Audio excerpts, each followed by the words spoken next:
$200 million over a 12-year period. Over 11,000 military personnel have been discharged under Don't Ask, Don't Tell.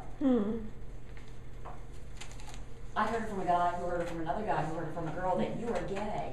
What? Yes, you. Right here I have a picture of you hugging a woman. That's my mama. That's not your mother. That is your lover. I'm afraid I'm going to have to report you. You will be the 100th.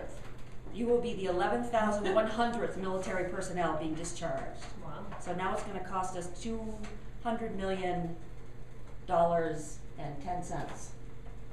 Well, in the letter that I wrote to the editor, I was talking about how these men and women voluntarily make a pretty huge sacrifice to live a military lifestyle, which can be pretty stringent in and of itself, and then not be allowed to share who you really are.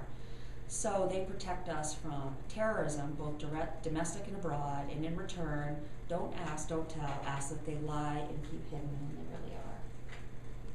It just seems contradictory from all I view as the military. I don't have any, well, Bill has a son in the military, but just being honorable and serving your country and making a sacrifice for living a certain lifestyle, and then being able to practice discrimination based on sexual orientation. I mean, any other company, any other place of employment would be sued for a practice like that. And it's, you know, and you have a law that allows it to happen in the military. It's strategic discrimination. And workplace discrimination. And workplace discrimination. It's Any closing statements? That's what's the most ridiculous thing out of all of this. It's someone's work. It's their job.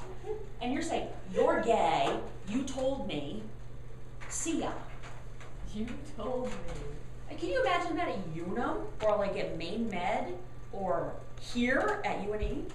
Don't ask, don't tell. But if you heard it from your sister's cousins, brothers, uncles, niece that you were, there's going to be an investigation. Or even a student that you gave an F to. Right. Right. Or an email where you use gay language. What's gay language? I don't know. Oh, you know. Apparently, they probably hire linguists for that, to decipher that, so they can seek them out. Code. September 12th, 2008, I was served with the official letter from the 3-star general that basically said we intend to discharge you under Don't Ask, Don't Tell. I was outed by a third party, basically turned me into the military for being gay. I've felt a sense of urgency since the day this all started. I'm on the clock. If I had to guess, I think I will be discharged in about 45 days. It was devastating. Everything I had known for 18, 22, if you could look at the 4 years I was in ROTC, the life I knew it for 22 years was over. That's very, very frustrating, because if there's one thing I've excelled at in my career is in combat. I'm aware that's where I belong, and so it's very frustrating. We have 2 conflicts going on, and I would love to be there. I'm ready to deploy at any minute and to contribute.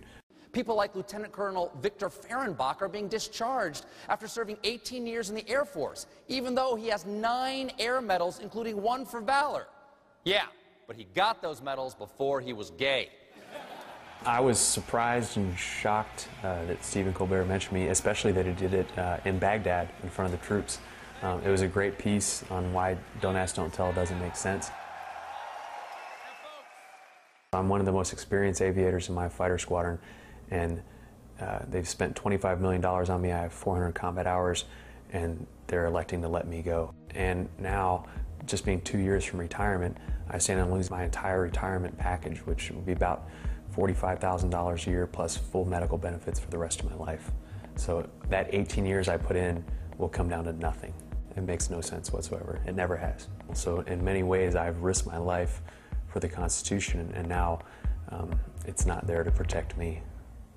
I think it should happen. I think even one command on one base, even one squadron on one base, they should all, like, in a meeting go, yes, right. I'm gay. Next one should go, I'm gay. I'm gay. They should all raise their hand. They should all say they're all gay. Even if they're not. Yeah. Just as a protest. Absolutely. As a message. Right.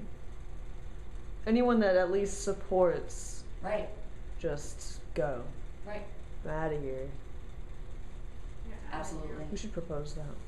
Absolutely. What would they do? They couldn't discipline all of them. They couldn't. You've got lieutenants and colonels and majors. What? They couldn't discipline all of them.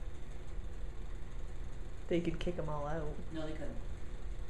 Then they just have to lower the standards more and get more people that are lower on the mental scale and isn't that older what they're already and doing? yeah, but I mean, So what are some of the reasons that we found that just a bad reason to get rid of Don't Ask, Don't Tell? Let's make an argument for keeping it. For keeping Ask, Don't Tell. I'll be the jerk. I can't. All right, no, I'll be the jerk. jerk. It's gonna be really hard for you. But I really can't, even in jest. No, I know you are. No, she is. I have a hard time being the jerk. Oh. Well, that's when your borderline stuff comes out. Let's see. Okay, Heather. What if I don't want to bunk with some lesbians hanging out in my room? They're staring at me and stuff, eyeing me. Just want to be left alone. I'm straight. They're not staring at you. Well, they're lesbians. They're like sex. Oh, they like. Oh, yeah, they like all women. Right. Not just women that they find attractive, just all women. Well, why don't we just let men and women shower together? Same thing. Yeah. No, you're supposed to be the advocate. I can't. I have nothing to say to that. You're supposed to be arguing against the bullies. You're a dumbass. You're too angry. Heather's gonna beat us up. What? I suppose the argument would. You said it the other day. The argument would be that they're already bunking. They are already bunking with you. Yeah. You just don't know who they are. Right. And if they're not staring at you now, they're well, not what going it to be is, staring at you then. well, it's this false sense of protection that you feel you need to have when if you don't ask, don't tell, then then it doesn't exist, when it really is already in existence anyway. So there's nothing. It's not like repealing it is suddenly going to create gay people. No. They already exist, they're already serving, it's just that they don't have to hide it any longer. And you can still not like it, you can still not agree with it, and you can be direct and open about it. But it doesn't mean you're going to get accosted, assaulted, and... Right. Why else would we want to keep it? Well, aren't some officials saying that it would diminish morale and weaken military readiness? If I'm a bigot, I don't like gay people, why would I want to fight with gay people? And the same thing could be you're already fighting with gay people. It's a false, it's just creating a false sense that you're not. I wonder if there'd be an increased risk of friendly fire. People accidentally killing people. I think some of that would be so minimal that that seems extreme. Well, coming from a Republican, you have to come up with every scrounging I'm thing. surprised they haven't said that yet. But they couldn't though, because that would be really... Probably, yeah. Yeah, that would be really... Yeah. But if you take every little snippet or smidge of negativity, like, my dad would be great at this. Mm-hmm. You just take any possibility of something Right. negative happening and you just blow it up into... Well, that's probably what they're exactly saying then. It's under the guise of morale and military readiness. And what they really mean is, you know, showering with people you know who are gay, which you probably already know anyway.